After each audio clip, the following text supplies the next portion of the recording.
کہ بھئی ہم کیوں بدنامی مول لے کے پھر ڈرائیونگ سیٹ ان کو دے دیں. پھر زرداری صاحب اسمبلیوں کو چلانا چاہیں گے, اس سیٹ اپ کو وہ جلدی الیکشن کے لیے تیار نہیں ہیں, لیکن نون لیگ پھر چاہے گی کہ جلد از جلد الیکشن ہو. اس لیے ان دونوں کی ایک سافٹ انڈرسٹینڈنگ کے باوجود اور ان ہاؤس چینج پر اتفاق کے باوجود وہ فیوچر کے لیے مشترکہ فارمولہ نہیں بن رہا ہے. تیسرا کریکٹر مولانا فضل الرحمان صاحب کے ہیں. مولانا فضل الرحمان صاحب بھی پہلے تو اصرار کرتے تھے, لیکن انہوں نے جب پیپلز پارٹی کے موڈ کو دیکھا اور اب نون لیگ کے موڈ کو بھی دیکھا تو وہ بھی ان ہاؤس چینج کے حامی ہو گئے ہیں. وہ ان دونوں کے درمیان اشتراک بھی کر سکتے ہیں, کوئی متفقہ فارمولہ بھی لا سکتے ہیں, لیکن مسئلہ یہ ہے کہ نہ زرداری صاحب ان کو پوری کہانی بتا رہے ہیں کہ ان کی کیا بات ہو رہی ہے, کیا ان کو رعایتیں آفر کی گئی ہیں اور کیا وہ آفر کر رہے ہیں, اور اسی طرح مسلم لیگ نون کی قیادت بھی کچھ چیزیں مولانا سے چھپا رہی ہیں. مثلا نواز شریف صاحب نے کچھ چیزیں تو بالکل اپنے ساتھ رکھی ہوئی ہیں, کچھ انہوں نے اپنی فیملی کے لوگوں کے ساتھ شیئر کیا ہوا ہے, کچھ تھوڑی بہت شاہد خاقان اور اس طرح کے لوگوں کے ساتھ شیئر کیا ہوا ہے, لیکن پورا گیم نواز شریف صاحب نے کسی کے ساتھ بھی شیئر نہیں کیا ہوا ہے.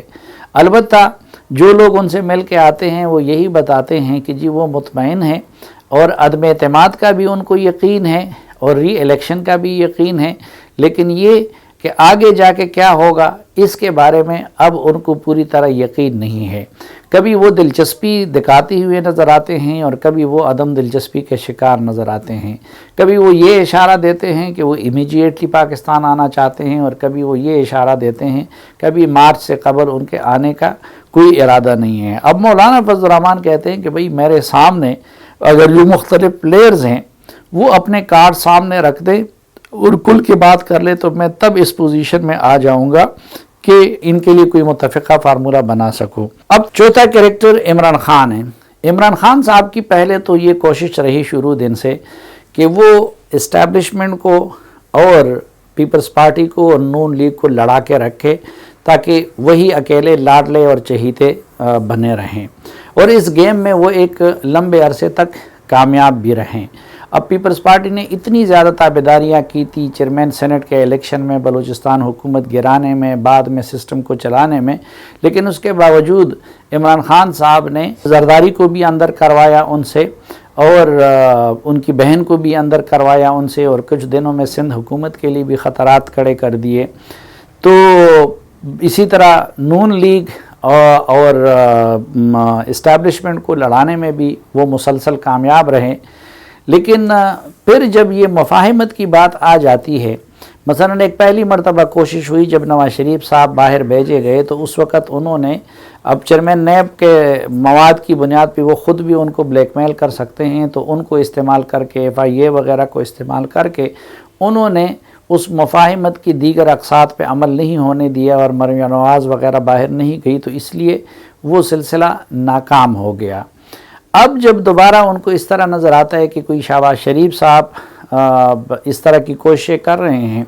تو اسی لیے انہوں نے آج کل شہباز شریف صاحب کو خصوصی نشانہ بنایا ہوا ہے اور وہ کوشش کر رہے ہیں کہ کوئی بات میچور ہونے سے پہلے شہباز شریف کو اندر کر لیں. پھر اگر ان کو احساس ہوگا کہ زرداری صاحب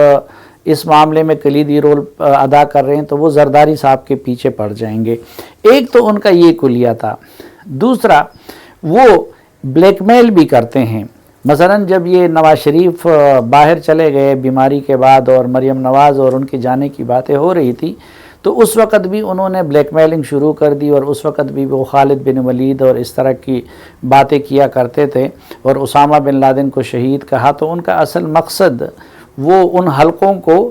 بلیک میل کرنا تھا. تو بعض اوقات وہ بلیک میل کرنے میں بھی کامیاب ہو جاتے ہیں.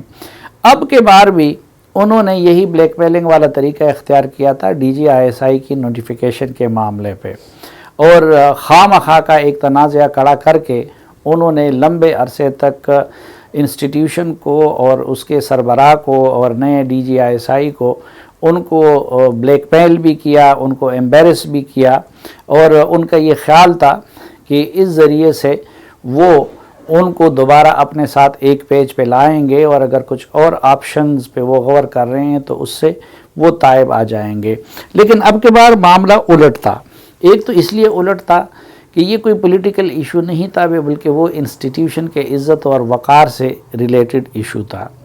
اور پھر ظاہر ہے کہ پہلے جس طریقے سے ان کے لیے ہر مسئلہ اس طرف سے حل کیا جاتا تھا تو وہ سلسلہ اب نہیں رہا۔ تو اب عمران خان صاحب نے ریسنٹلی جب انہوں نے دیکھا کہ اس طریقے سے تو بات نہیں چلتی اور بلیک میلنگ سے اور دباؤ سے اور دھمکیوں سے تو کام نہیں بنتا، تو انہوں نے بھی دوسرا طریقہ اختیار کر لیا۔ زرداری صاحب، میں اکثر کہا کرتا ہوں کہ زرداری صاحب جا کے قدموں میں بیٹھ گئے ہیں، لیکن عمران خان صاحب یا تو وہ دھمکیاں دیتے تھے، اپنے اختیارات کی بات کرتے تھے اور اپنے سویلین سپرمیسی کی بات کرتے تھے اور خالد بن ولید کی باتیں کیا کرتے تھے، لیکن اب اپوزیشن کے اس منہ کو کاؤنٹر کرنے کے لیے زرداری صاحب قدموں میں بیٹھ گئے ہیں، لیکن عمران خان صاحب جا کے قدموں میں لیٹ گئے ہیں، اور اب وہ وہی چیزیں آفر کر رہے ہیں جو نہ ان سے مانگی گئی ہیں اور نہ مانگی جا رہی ہیں۔ مثلا وہ ایکسٹینشن بھی آفر کر رہے ہیں جو ان سے کسی نے مانگی ہی نہیں ہے، وہ باقی کنسرن بھی ان کے دور کرنا چاہتے ہیں۔ اسی طرح جب ڈی جی ISI کی تقرری کا معاملہ آیا تھا تو اگلے دن نیشنل سیکیورٹی کمیٹی کی جو میٹنگ تھی تو وہ اس وقت تک آرمی چیف نہیں پہنچے تھے، لیکن انہوں نے ان کی آمد کا انتظار بھی نہیں کیا پہنچنے کا، اور ان کے آنے سے پہلے اجلاس شروع کر دیا۔ پھر جب اجلاس ختم ہوا تو روایت یہ ہوتی تھی کہ اس کے بعد وہ آرمی چیف کو اپنے ساتھ لے جا کے آفس میں لے جاتے تھے، 2-3 دن کچھ وقت کے لیے ان کی گپ شپ ہو جاتی تھی، چائے وہ پی لے لیتے، لیکن اس دن جب اجلاس ختم ہو گیا تو وہ آرمی چیف اور باقی سب کو اگنور کر کے ادھر روانہ ہو گئے۔ لیکن اب نوبت یہاں تک آ گئی ہے کہ پہلے انہوں نے ISI ہیڈ کوارٹر کو وزٹ کرنے کی خود درخواست کی کہ جی میں ISI ہیڈ کوارٹر کو وزٹ کرنا چاہتا ہوں، اور ظاہری بات ہے کہ ان کا مطلب یہ تھا کہ جب میں وہاں جاؤں گا تو obviously آرمی چیف سے بھی ہیلو ہائی ہو جائے گی۔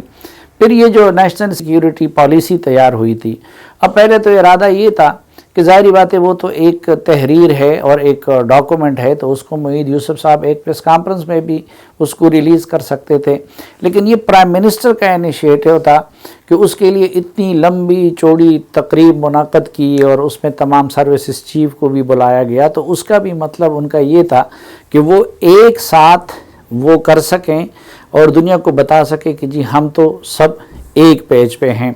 اور پھر اس کی ایک غلط خبر بھی جاری کر دی، مثلا غلط خبر اگلے دن یہ جاری کی گئی ان کی طرف سے کہ جی آرمی چیف اور عمران خان صاحب کی ملاقات ہوئی ہے، حالانکہ وہ ان کی 1 to 1 ملاقات نہیں تھی، بلکہ جب اجلاس ختم ہو گیا تو اس کے بعد پلان یہ تھا کہ معید یوسف صاحب نے ڈپلومیٹس کو بریفنگ دینی تھی، لیکن وہاں پہ عمران خان صاحب نے خود خواہش ظاہر کی کہ جی اس کے لیے جو ایپیکس کمیٹی ہوگی، اور جو ظاہری بات ہے کہ وہی نیشنل سیکیورٹی کمیٹی ہے، تو انہوں نے کہا کہ اس کا اجلاس کرتے ہیں۔ تو بیسیکلی وہ اس کے بعد عمران خان کی خواہش پہ اس کمیٹی کا اجلاس ہوا تھا، لیکن میڈیا کو خبر یہ جاری کی گئی کہ جیسے آرمی چیف اور ان کی 1 to 1 ملاقات ہوئی ہے۔ تو یہ اب ان کا جو ایک یو ٹرن کے لیے وہ مشہور ہے، تو آج سے پہلے مہینے والے جو عمران خان تھے وہ یو ٹرن لے کے اب دوسری طرح کے عمران خان بن گئے ہیں۔ اب وہ زرداری سے بھی زیادہ تابعداری دکھانا چاہتے ہیں، اب وہ شاہ محمود وغیرہ سے بھی زیادہ تابعداری دکھانا چاہتے ہیں، اور وہ یہ میسج دینا چاہتے ہیں کہ جو دوسری پارٹی ہے وہ دوسرے فریقوں کی طرف نہ دیکھیں، اور اگر ان کی کچھ ریکوائرمنٹ ہے یا ان کی کچھ ضروریات ہیں یا اگر ان کو کچھ تابعداری مطلوب ہے تو عمران خان صاحب یہ پروو کرنا چاہتے ہیں کہ ماضی کی طرح میں ان سے بہتر کر سکتا ہوں۔ لیکن اب سوال یہ ہے کہ جو اصل فریق ہے اور جن کی برکت سے عمران خان صاحب اقتدار میں آئے ہیں اور جن کی برکت سے نواز شریف صاحب آج در بدر ہیں اور جن کی برکت سے اس وقت زرداری صاحب مجبور ہیں اور جن کی طرف اس وقت سب باقی ادارے بھی دیکھ رہے ہیں کہ ان کا فارمولہ کیا ہے۔ اب بدقسمتی یہ ہے کہ جو ریسنٹ پاسٹ میں اپوزیشن کو بھی یہ عادت ہو گئی ہے اور حکومت کو بھی یہ عادت ہو گئی ہے کہ ادھر سے فارمولہ آ جاتا تھا، اس فارمولے کو بڑے شدت کے ساتھ وہ امپلیمنٹ کر لیا جاتا تھا۔ اب کے بار ان کے پاس کوئی فارمولہ نہیں ہے، وہ کسی طرح کی مداخلت نہیں کرنا چاہتے ہیں۔ ان کی طرف سے حکومت کو بھی یہ پیغام ہے اپنے رویے سے کہ حکومت جانے اور اس کا کام جانے، وہ صرف اپنے سیکیورٹی معاملات سے تعلق رکھیں گے۔ اور اپوزیشن کو بھی ان کا یہ پیغام ہے کہ بھائی اگر سیاست کے اندر اپوزیشن کوئی کچھ کر کے تبدیلی لانا چاہتے ہیں تو ماضی کی طرح وہ مزاحم نہیں بنیں گے۔ لیکن مصیبت یہ ہے کہ اپوزیشن کو یہ یقین نہیں آ رہا، حالانکہ جو خیبر پختونخوا کا بلدیاتی الیکشن تھا اس میں عمل سے بھی انہوں نے ثابت کرا دیا، اور پھر اپوزیشن اب یہ جو حالیہ فائنانس بل پیش ہوا ہے اس میں جو ٹیلی فون کالیں گئی ہیں تو اس سے بھی ان کے ذہنوں میں یہ تاثر بیٹھ گیا ہے، اور خان صاحب نے خود بتا دیا ہے کہ بھئی ہم تو پھر وہی پرانے والا معاملہ بن گیا ہے۔ حالانکہ اس میں کسی اپوزیشن ممبر کو فون نہیں گئے ہیں، اور دوسرا وہ معاملہ حکومت کا نہیں بلکہ اسٹیٹ کا معاملہ بن گیا تھا، اور اسٹیٹ کی بھی یہ ضرورت اور مجبوری تھی، اس لیے جو پی ٹی آئی کے باغی ایم این ایز تھے ان کو ٹیلی فون کالیں گئی ہیں۔ اب عمران خان صاحب ایک طرف تو چونکہ ماضی کی طرح ایسا نہیں ہوتا کہ ماضی کی طرح تو انہوں نے ساری چیزیں وہ دوسروں کے سپرد کر لیے تھے، اور ممبران مینیج کرنا، بل پاس کرانا، ان کے لیے عدم اعتماد اور باقی ساری چیزیں اکانومی تک، یہ سب تو کہیں اور سے ہو رہا تھا۔ تو اب عمران خان صاحب کے لیے چونکہ انہوں نے عدم مداخلت کی پالیسی اپنا لی ہے، وہ سب کچھ نہیں ہو رہا،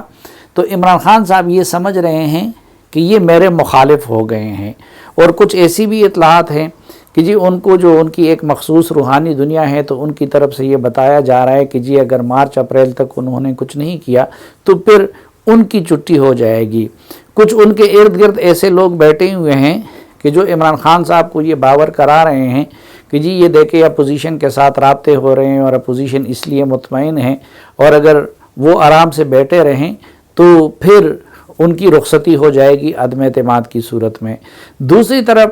اپوزیشن کو وہ پرانی عادت پڑی ہے پچھلے 3-4 سالوں کے، تو وہ اس کے منتظر ہے کہ ان کے لیے کوئی فارمولہ وہاں سے بن جائے اور ان کو تما دیا جائے تو وہ آ کے اس خاکے میں رنگ بھر دیں گے۔ حالانکہ ایسا نہیں ہونے والا ہے۔ ہاں البتہ یہ ہے کہ اگر اپوزیشن کوئی فارمولہ بنا سکے اور وہ وائبل ہو اور اس میں سب فریقوں کے کنسرن کو ایڈریس کیا گیا ہو تو مجھے یقین ہے کہ ماضی کی طرح اپوزیشن کے اس فارمولے کی امپلیمنٹیشن کی راہ میں یا پھر عمران خان صاحب کو بچانے کی راہ میں وہ لوگ رکاوٹ نہیں بنیں گے۔ لیکن سوال یہ ہے کہ وہ فارمولہ وہ کس طرح بنائیں اور وہ اپنے ذہنوں سے اس ماضی کو کس طرح محو کر لے۔ اس لیے ایک کنفیوژن کی صورتحال ہے، اور سب اس پہ متفق ہے کہ چل نہیں پا رہا۔ عمران خان صاحب کو یہ ڈر ہے کہ مجھے رخصت کیا جا رہا ہے، اور اس لیے کبھی کبھی وہ عجیب و غریب باتیں کرتے ہیں، کبھی جا کے قدموں میں لیٹ جاتے ہیں۔ زرداری صاحب وہ خواہش مند بھی ہیں، ان کے کیسز کی مجبوری بھی ہے، تو کبھی وہ فارمولوں کی صورت میں دھمکی دے دیتے ہیں، ناراضگی کا اظہار کر لیتے ہیں۔ جب انہوں نے فارمولوں کی بات کی تھی تو وہ تو اینٹ سے اینٹ بجانے والے کی بات تھی، دوسرے دن پھر منت ترلے کے لیے پھر وہ پنڈی اسلام آباد پہنچ گئے۔